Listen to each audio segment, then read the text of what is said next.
9th standard മാത്സിലെ മൂന്നാമത്തെ ചാപ്റ്ററായ parallel lines എന്ന ചാപ്റ്ററിലെ triangle centres എന്നുള്ള പാർട്ടാണ് എക്സ്പ്ലെയിൻ ചെയ്യുന്നത്. ഒരു ട്രയാങ്കിളിനകത്ത് 3 സെന്റേഴ്സ് ഉണ്ട്: orthocentre, centroid and circumcentre. ഇതിൽ ഓർത്തോ സെന്റർ എന്ന് പറഞ്ഞു കഴിഞ്ഞാൽ ട്രയാങ്കിളിൻ്റെ ഓരോ വെർട്ടെക്സിൽ നിന്നും അതിൻ്റെ ഓപ്പോസിറ്റ് സൈഡിലേക്ക് പെർപെൻഡിക്കുലർ വരച്ചെടുക്കുക. ഈ ട്രയാങ്കിളിൻ്റെ ഈ വെർട്ടെക്സിൽ നിന്നും അതിൻ്റെ ഓപ്പോസിറ്റ് സൈഡിലേക്ക് ഒരു പെർപെൻഡിക്കുലർ വരച്ചു. പെർപെൻഡിക്കുലർ എന്ന് പറഞ്ഞു കഴിഞ്ഞാൽ അതിവിടെ ഉണ്ടാക്കുന്ന ആംഗിൾ എത്രയായിരിക്കും? 90 ഡിഗ്രി ആയിരിക്കും.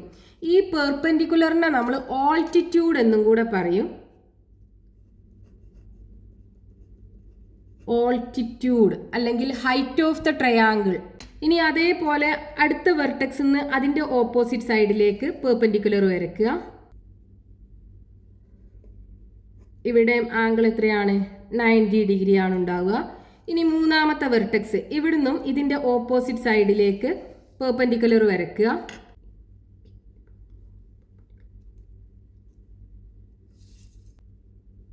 ഇപ്പോൾ നമ്മൾ ഈ ട്രയാങ്കിളിൻ്റെ 3 വെർട്ടെക്സിൽ നിന്നും അതിൻ്റെ ഓപ്പോസിറ്റ് സൈഡിലേക്ക് പെർപെൻഡിക്കുലർ അല്ലെങ്കിൽ ഓൾട്ടിറ്റ്യൂഡ്സ് വരച്ചെടുത്തു.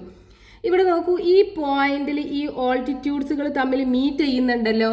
ഈ പോയിന്റിനെയാണ് നമ്മൾ ട്രയാങ്കിളിൻ്റെ ഓർത്തോ സെന്റർ എന്ന് പറയുന്നത്.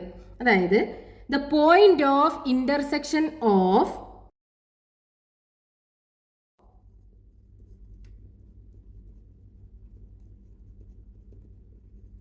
Altitudes of A triangle.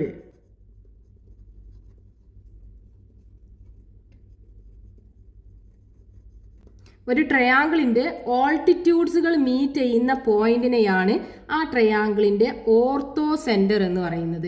ഇനി സെൻട്രോയിഡ് എന്ന് പറഞ്ഞു കഴിഞ്ഞാൽ ഈ 3 സൈഡിൻ്റെയും മിഡ് പോയിന്റ്സുകൾ ഉണ്ടാവുമല്ലോ.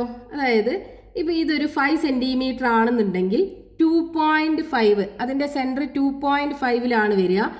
ഈ മിഡ് പോയിന്റിലേക്ക് എന്ത് ചെയ്യുക? അതിൻ്റെ ഓപ്പോസിറ്റ് വെർട്ടെക്സിൽ നിന്നും ഒരു ലൈന് വരച്ചെടുക്കുക. ഇവിടെ വരച്ചു. ആ ലൈനിന് നമ്മൾ പറയുന്ന പേരാണ് മീഡിയൻ. സോ ഈ മീഡിയൻ എന്ത് ചെയ്യും? ഈ സൈഡിനെ 2 ഈക്വൽ പാർട്ടാക്കിയിട്ട് കട്ട് ചെയ്യും. ഇതേപോലെ നമ്മൾ എന്ത് ചെയ്യുക? ബാക്കി 2 വെർട്ടെക്സ് ഒന്നും കൂടെ അതിൻ്റെ ഓപ്പോസിറ്റ് സൈഡിൻ്റെ മിഡ് പോയിന്റിലേക്ക് ജോയിൻ ചെയ്യിക്കുക. ഇവിടെ നമ്മൾ മീഡിയൻ വരച്ചു. ഇനി അടുത്ത വെർട്ടെക്സ് നിന്ന് അതിൻ്റെ ഓപ്പോസിറ്റ് സൈഡിലേക്ക് മീഡിയൻ വരച്ചെടുക്കുക. ഇവിടെ കണ്ടോ, ഈ മീഡിയൻസ് തമ്മിൽ ഈ പോയിന്റിൽ മീറ്റ് ചെയ്യുന്നുണ്ടല്ലോ. ഈ പോയിന്റിനെ പറയുന്ന പേരാണ് സെൻട്രോയിഡ്. അപ്പൊ സെൻട്രോയിഡ് നമുക്ക് എങ്ങനെ പറയാം? Centroid is the point of intersection of medians of A triangle. It is the point of intersection of medians of A triangle. ഒരു ട്രയാങ്കിളിൻ്റെ മീഡിയൻസുകൾ ഇന്റർസെക്റ്റ് ചെയ്യുന്ന പോയിന്റിനെയാണ് സെൻട്രോയിഡ് എന്ന് പറയുന്നത്. പെർപെൻഡിക്കുലേഴ്സ് അല്ലെങ്കിൽ ഓൾട്ടിറ്റ്യൂഡ്സ് മീറ്റ് ചെയ്യുന്ന പോയിന്റിനെയാണ് നമ്മൾ ഓർത്തോ സെന്റർ എന്ന് പറയുന്നത്. ഇനി സർക്കം സെന്റർ എന്ന് പറഞ്ഞു കഴിഞ്ഞാൽ എന്താണ്? ഇവിടെ നമ്മൾ ട്രയാങ്കിളിൻ്റെ ഈ 3 സൈഡിനും പെർപെൻഡിക്കുലർ ബൈസെക്ടേഴ്സ് വരച്ചു കഴിഞ്ഞാൽ അതൊരു പോയിന്റിൽ മീറ്റ് ചെയ്യും. ആ പോയിന്റിനെയാണ് സർക്കം സെന്റർ എന്ന് പറയുന്നത്. ഒരു ലൈനിന് എങ്ങനെയാണ് നമ്മൾ പെർപെൻഡിക്കുലർ ബൈസെക്ടേഴ്സ് വരച്ചെടുക്കുക? ആ ലൈനിൻ്റെ 2 എൻഡ് പോയിന്റ്സിൽ നിന്നും ആ ലൈനിൻ്റെ മുകളിലേക്കും താഴോട്ടും സെയിം ലെങ്ത്തിൽ ആർക്ക് വരച്ച് കട്ട് ചെയ്യിപ്പിക്കുക. ഈ പോയിന്റിൽ നിന്ന് നമ്മൾ ഈ ലൈനിൻ്റെ മുകൾക്കും താഴോട്ടും സെയിം ലെങ്ത്തിൽ ആർക്ക് വരച്ചു.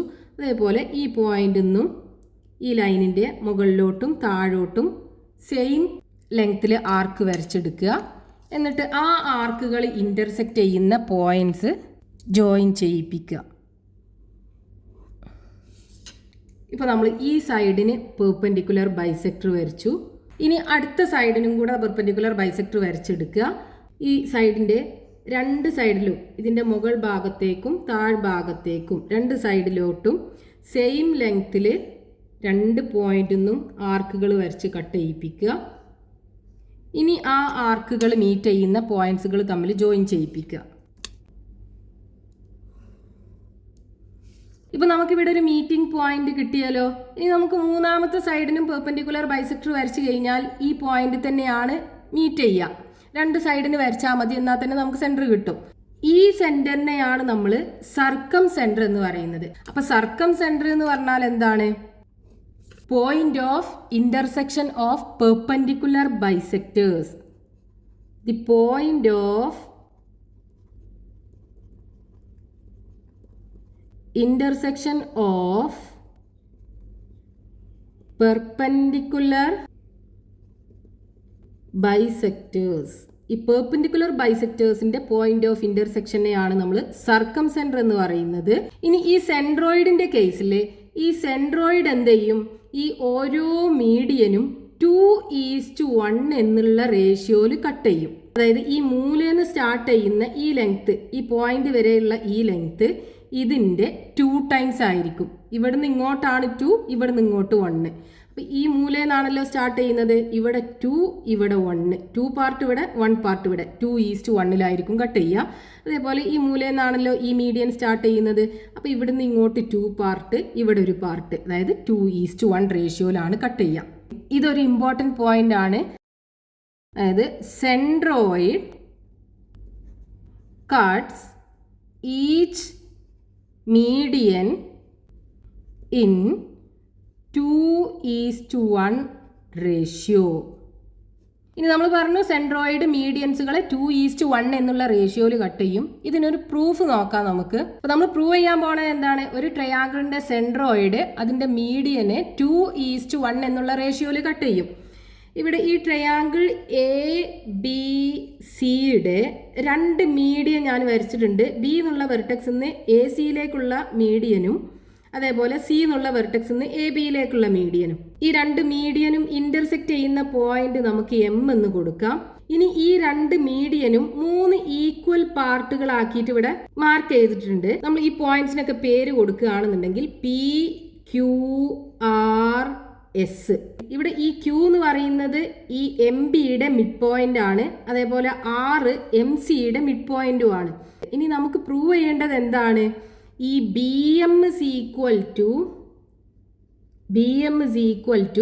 2 times MS അല്ലേ? 2 times MS. അങ്ങനെ ആയിക്കഴിഞ്ഞാൽ ഈ മീഡിയൻ 2:1 എന്നുള്ള റേഷ്യോയിലാണല്ലോ കട്ട് ചെയ്യുക. അല്ലെങ്കിൽ ഓർ ഈ MC is equal to 2 times PM അല്ലേ? MC is equal to 2 times PM. ഇതിലേതെങ്കിലും ഒന്ന് പ്രൂവ് ചെയ്താൽ മതി നമുക്ക്. അപ്പോൾ അതിന് വേണ്ടിയിട്ട് നമുക്ക് എന്ത് ചെയ്യാം? ഇവിടെ ഈ PQRS ജോയിൻ ചെയ്തിട്ട് ഒരു ക്വാഡ്രിലാറ്ററൽ ഫോം ചെയ്യുക.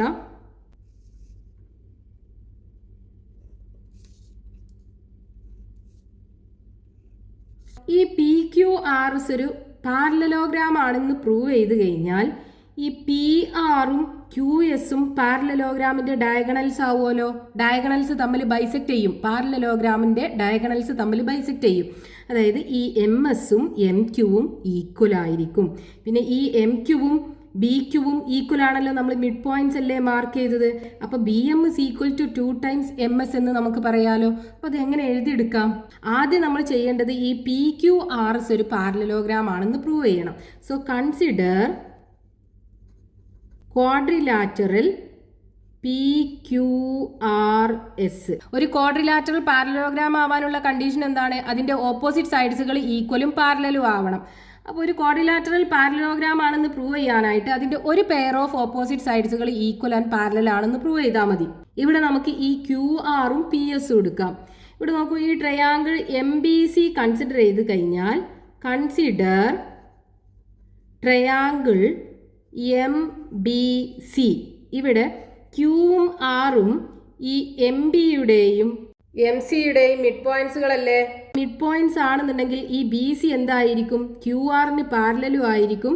ഈ QRന്റെ ലെങ്ത് BCയുടെ ഹാഫും ആയിരിക്കും. സോ ഈ ട്രയാങ്കിളിനകത്ത് Q is the mid point of MB and R is the mid point of MC. അപ്പോൾ ഈ QR BCക്ക് പാരലലും ആയിരിക്കും. QRന്റെ ലെങ്ത് BCയുടെ ഹാഫും ആയിരിക്കും. So QR is equal to half of BC and Q R is parallel to B C. ഇത് equation 1 എന്ന് കൊടുക്കാം. ഇനി നോക്കൂ, ഈ പിയും എസും എന്താണ്? എ ബിയുടെയും എ സിയുടെയും മിഡ് പോയിന്റ്സുകളല്ലേ. അപ്പോൾ പി എസ് എന്തായിരിക്കും? ബി സിക്ക് പാരലൽ ആയിരിക്കും. പി എസിന്റെ ലെങ്ത് ബി സിയുടെ ഹാഫും ആയിരിക്കും. സോ കൺസിഡർ ട്രയാങ്കിൾ ഏതാണ്? A B C. A B C. A B സിക്കകത്ത് P is the mid point of A B. P is the mid point of A B and S is the midpoint of AC. S is the midpoint of AC. അപ്പോൾ ഇത് രണ്ടും ഈ സൈഡുകളുടെ mid point ആണെന്നുണ്ടെങ്കിൽ P S is equal to എന്തായിരിക്കും? P S is equal to half of B C and P S is parallel to B C. ഇത് equation 2 ആക്കി കൊടുക്കാം. ഇനി ഈ ഫസ്റ്റത്തെ ഇക്വേഷനും രണ്ടാമത്തെ ഇക്വേഷനും നോക്കൂ. ഇവിടെ റൈറ്റ് ഹാൻഡ് സൈഡുകൾ തമ്മിൽ ഈക്വൽ ആണല്ലോ. അപ്പോൾ ഈ ലെഫ്റ്റ് ഹാൻഡ് സൈഡുകൾ നമുക്ക് ഇക്വേറ്റ് ചെയ്തൂടെ? So Q R is equal to എന്ത് എഴുതാം? പി എസ് എന്ന് എഴുതാം. പി എസ് ആൻഡ് ഇവിടെ ക്യു ആർ ബി സിയോട് പാരലലാണ്, ബി സി പി എസിനോട് പാരലലാണ്. അപ്പോൾ ക്യു ആർ പി എസിന് പാരലലാണെന്ന് പറയാലോ. So Q R is parallel to P S. അപ്പോൾ ഒരു പെയർ ഓഫ് ഓപ്പോസിറ്റ് സൈഡ്സുകൾ ഈക്വൽ ആൻഡ് പാരലൽ ആണെന്ന് കിട്ടി ഫ്രം 1 and 2.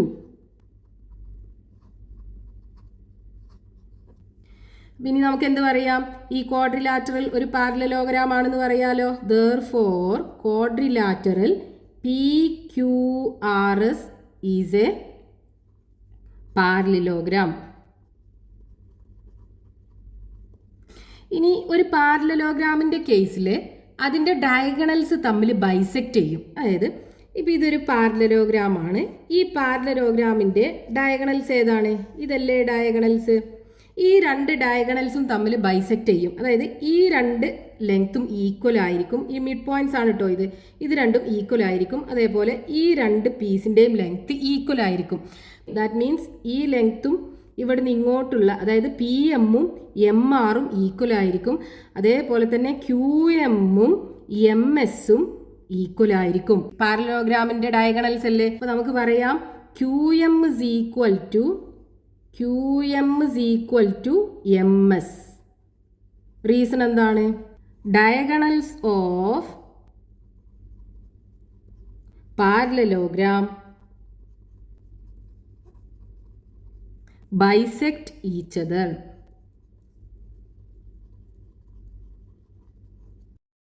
ഇനി ഇവിടെ ഈ ബി ക്യൂവും ക്യു എമ്മും ഈക്വൽ ആണല്ലോ. B Q is equal to Q M. ഈ ക്യൂ എന്ന് പറയുന്നത് എന്താണ്? Mid point of M B ആണ്. അപ്പോൾ ഈ ബി ക്യൂവും ക്യു എമ്മും ഈക്വൽ ആയിരിക്കും. സോ ഈ ബി എമ്മിനെ നമുക്ക് എങ്ങനെ എഴുതാം?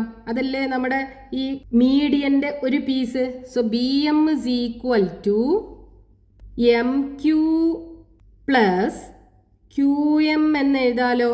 ഈ രണ്ട് പീസും കൂടെ ആഡ് ചെയ്തതല്ലേ ബി എം. ഇനി ഇവിടെ ബി ക്യുവും ക്യു എമ്മും ഈക്വൽ ആണ് അല്ലേ. So B M is equal to Q M plus Q M എന്ന് എഴുതിക്കൂടെ? So Q M plus QM that is equal to 2 into QM. That is BM is equal to 2 into QM. ഇനി ഈ QM MS-ന് equal അല്ലേ.